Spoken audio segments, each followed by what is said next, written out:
welcome to the Garden Report. My name is Jared Weiss. With me, as always, Jimmy Toscano from Celticsblog. And with us, as almost always, Travis Singleton from blackathletes.net. Celtics win 96-78. It was just about the most boring game at the TD Garden so far this year.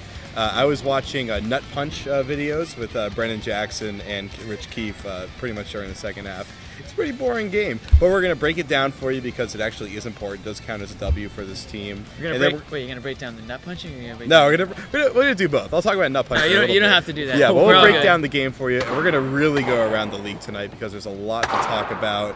Greg Popovich falling in love with David Stern all over again. The Bobcats being desperate for a team with a winning record. That was crazy. Yeah. But let's start tonight with the fact that Rondo is no longer a part of this team, but he will be in 2 games, so it doesn't really matter.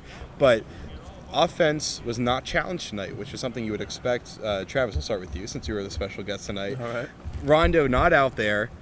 They have an offense where they're just going with Pierce to start it off. Then they have the second quarter. Offense runs through Jeff Green. How do you think the offense looked tonight?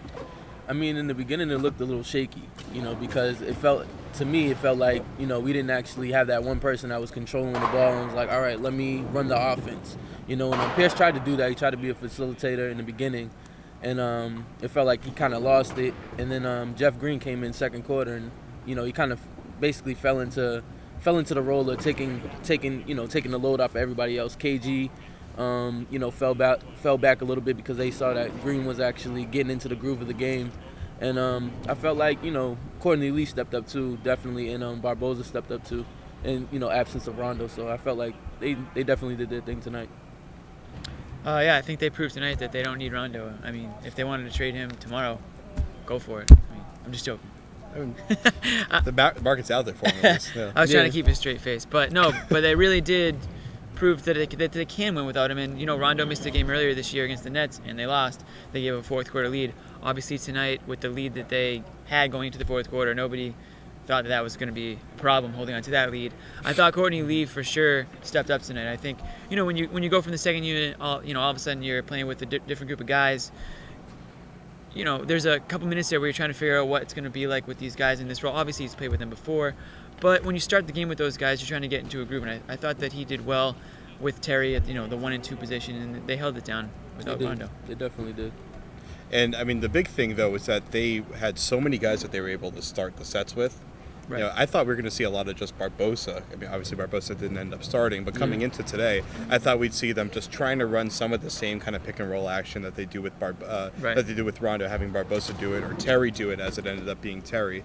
But they kind of came up with some more creative ways to do it. Something that you see a lot these days with kind of the whole small ball thing is guys like Green and Pierce doing kind of a high post action, kind of have them on one side, everybody else on the weak side, get a lot of action going on back there. Eventually a late pick comes around, and that's when you have them kind of coming over the top of the key, so they're still driving from where like a point guard would be, but there's all this action kind of coming on from the baseline area, stuff like that. So good job on Doc to kind of get a little creative, get them really tough after them being soft a couple nights ago. Yeah.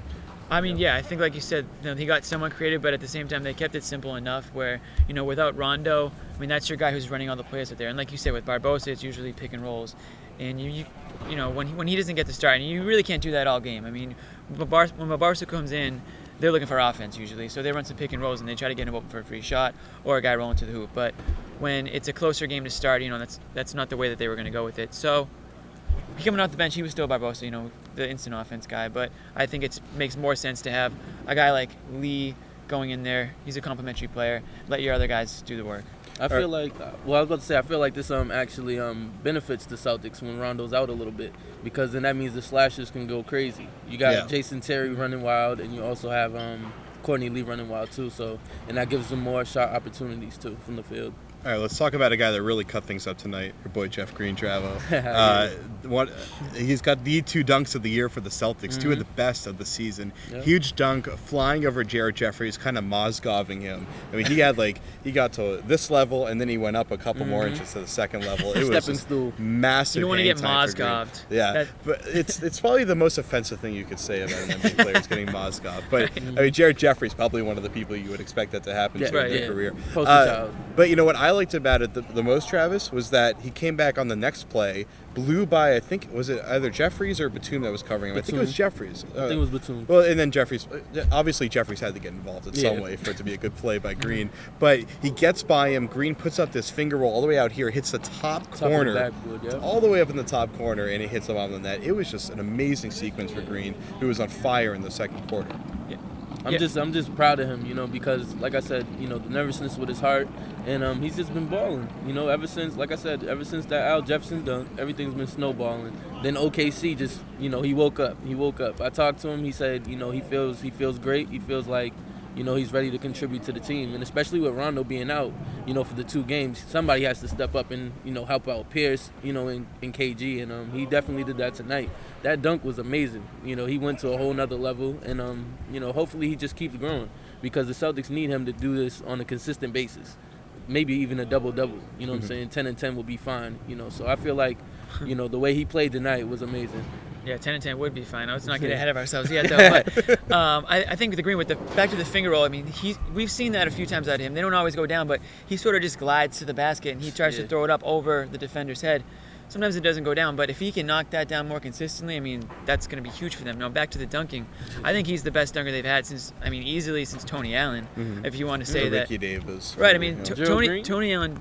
Well, that's what I mean. Well, it was Gerald Green, then Tony Allen. I'll resign right now. Of course, Gerald Green, yeah. Oh, Gerald Green was probably Gerald Green's a better dunker. He's one of the greatest dunkers ever, he I is. think, yeah. Well, but whatever, it's not on the not Celtics, relevant, anyways. yeah. I'm not going to get into Really? that. Okay. Well, he's a good dunker, but anyways, the point is Jeff Green's the best dunker they've had in a while, and when he gets out on the open court, you see it. The fans there locked on. They start to get up, and you can hear it in the arena. Like everyone thinks.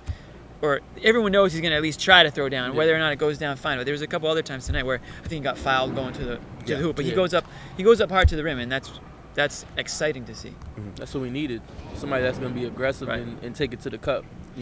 So. And a big thing for him is we've seen in the preseason and in the games where he's done well, because it's not his first good game. We've talked about him a couple times on this show. He's had about 5 really good games, or at least good games. Yeah, Green so far this year. But the games where he does well is where they post him up on the perimeter or in the high post, and they try to set up pick and roll action for him, where he's kind of back to the basket, up on the perimeter, and then somebody like Kevin comes up and sets a pick for him. You saw a couple times tonight where he was even trying to do it on the elbow, and then he ran a quick little pick and roll to Kevin just so he could reset up at the top of the key, and then he had that big finger roll, I think, on that play where they did that. But Green, there's games where he gets tucked in the corner, tries to be a shooter. That's not his game at all. The games where they actually, and I think it usually happens when Rondo's not on the court with them, but games where they're actually trying to start with a post up and run the actual ball handling part of the offense through him, those are the games that he really gets it going. Now, we got to move it on to the Blazers side of things. Talking about Courtney Lee guarding Damian Lillard.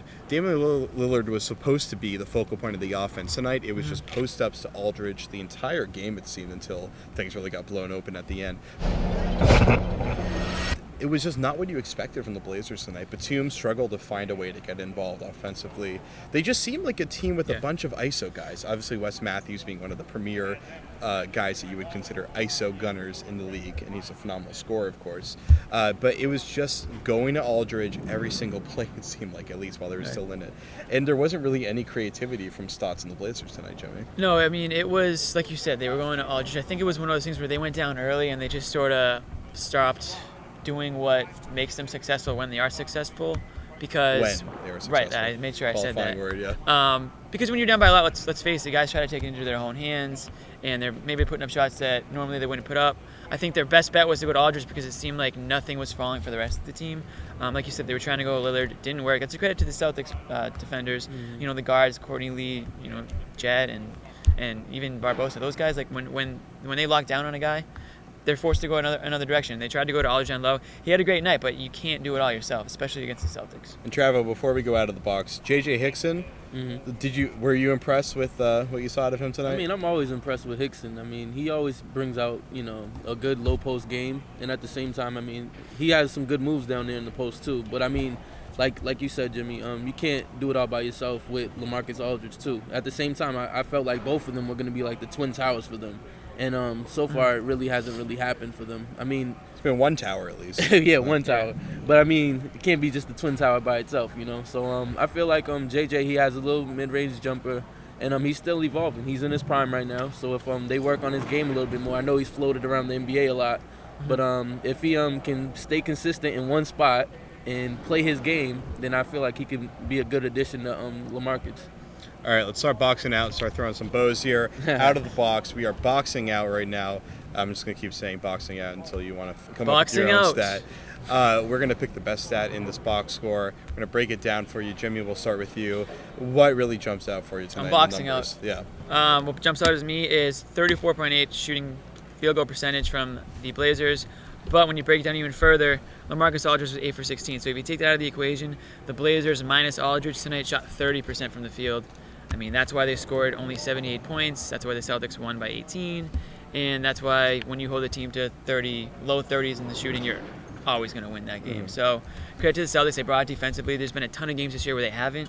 So I think on a night where they do, whether or not the Blazers are a great shooting team to begin with, whether or not they bring it defensively, you got to give them credit. There's your credit. All right, Trevor. I'm boxing out with I'm going to go with the free throws.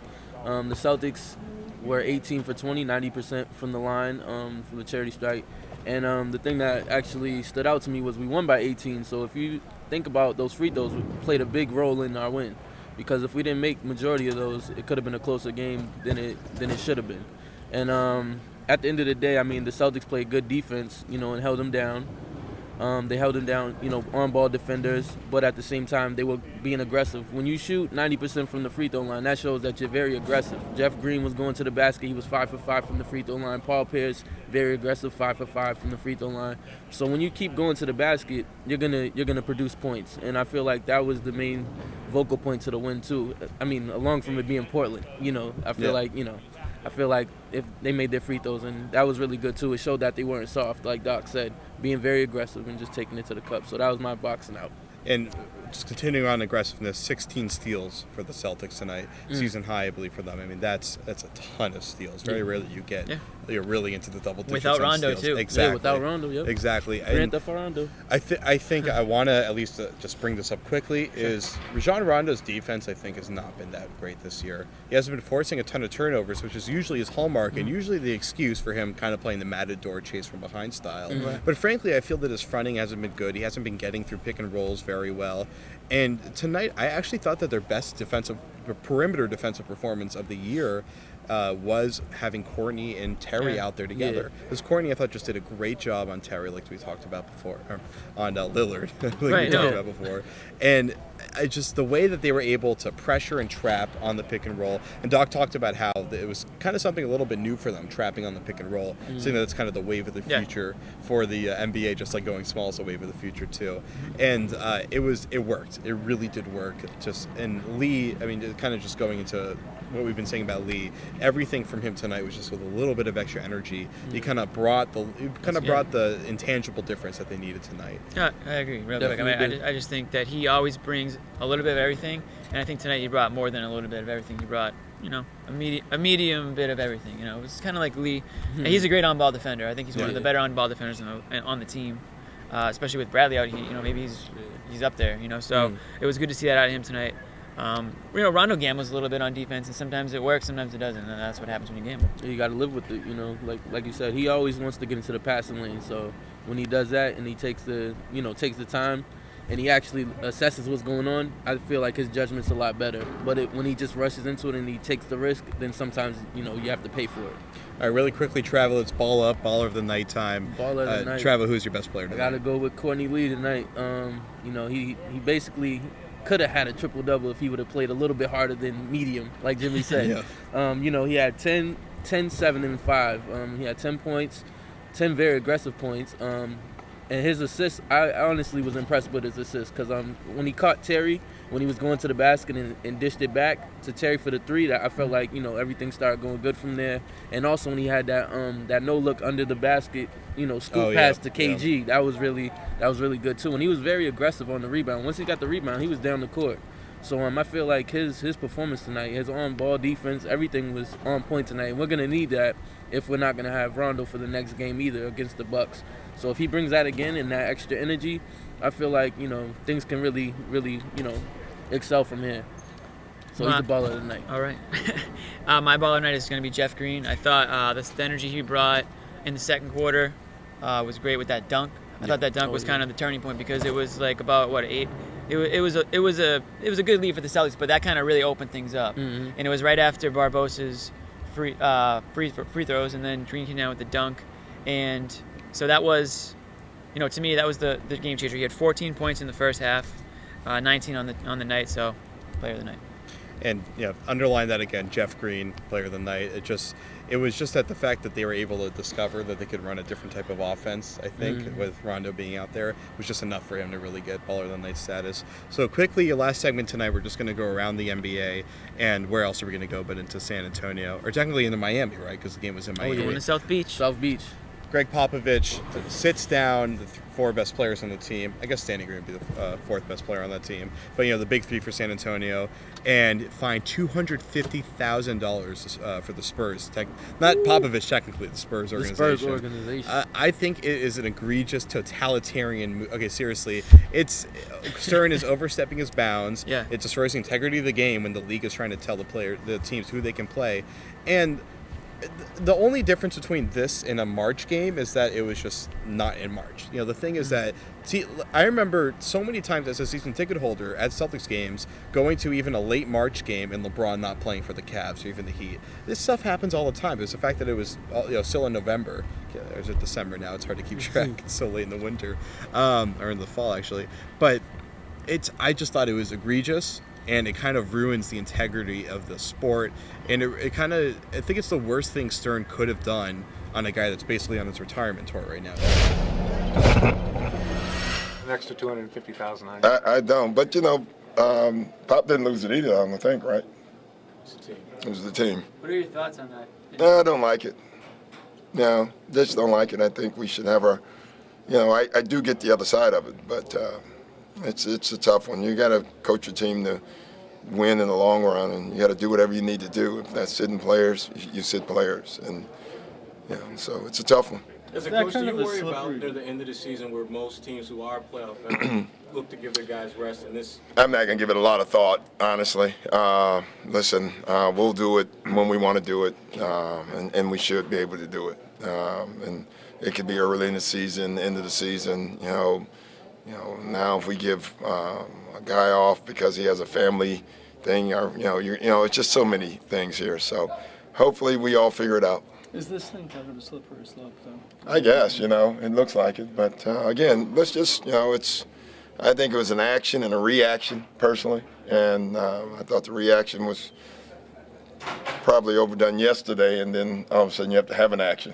So let's just hope we figure it out. Do you think this fine will keep coaches from sitting players? I doubt it.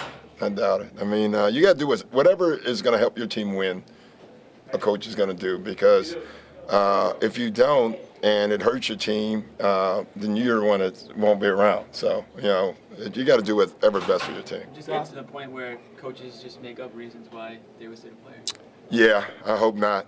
I think you guys would love us to be honest. Right. Of course, we're not, but you would love us to When do do you start doing that? Yeah, I'll start tomorrow. I'm first. Yeah, no, I agree. I think it's a slippery slope because, now it's okay. Well, you find him for sitting these guys. Now, who are you going to find next for sitting out somebody? At what point do you say, okay, yeah, we'll find you for sitting out him, but we're not going to find this team for sitting out this guy? It's dumb. Don't get involved in it. You're not a coach. There's a reason why Popovich sat those guys. It might not make sense to you, but it makes sense to him, and it made sense to his players. So that's all you need to know. It wasn't like Popovich went out there and said, "Oh, I want to lose this game tonight. I want to make sure we lose games in the future." No, they gave him a fight first of all without those players, and at the end of the day, he's trying to get his guys rest. I know that the Spurs have had a crazy November. They've been on 2 really long road trips, and they've only had 2 days off in a row once the entire month. So when you take all that into consideration, you got to give your guys a break at some point. He felt going to Miami, it's not a home game. The home fans aren't going to miss out. Everyone in Miami is there to see the Heat. They're not there to see the Spurs. So that's why he did that. I mean, at the end of the day, you have to think about it because when it's West Coast and East, at the end of the day, you play them one time each at each arena. So that would have been the one time for Miami fans to see the Spurs, Tim Duncan and Parker. You don't know when Duncan's going to be done with his career. So I see where David Stern was coming from for the fans aspect. Right. But at the end of the day, Popovich already said once he saw the schedule, he was already going to sit them down for that game. And he was on record saying that. So you play 4 games in 5 days. Your team's old. You're going to need some rest. So I see both where it weighs in both. On both sides, but at the end of the day, I feel like David Stern was still wrong. Like you said, Jimmy, he's not the coach. He doesn't know what's going on in the organization. So I feel like he should have just left that alone instead of finding an organization $250,000. Mm-hmm. Yeah, and the worst thing I think about it was that he said it before the game. He said that he was going to find them before the game. Yeah. It turned out to be a great game. I watched a lot of the game. It was a fantastic game. I loved it. Yeah, and it was, and as a pure basketball fan, to see Thiago Splitter and Gary Neal have that huge of an impact on the game was actually really exciting for me. So for the real, but obviously they don't really care about the real NBA fans. If not, we would have actually a good dunk contest every single year. So, you missed Thiago the other night too. Exactly. So you know what? Pretty dry night in the Garden. Pretty much a big blowout, but there were some big plays at least in the second quarter for the Celtics. Yeah. They win 96-78. For Travis Singleton and Jimmy Toscano, my name is Jared Weiss. We'll see you next time. Throwing that down. Hey, at least you didn't say you were hard this time. I was like conscious of it. Don't tell everybody I'm hard.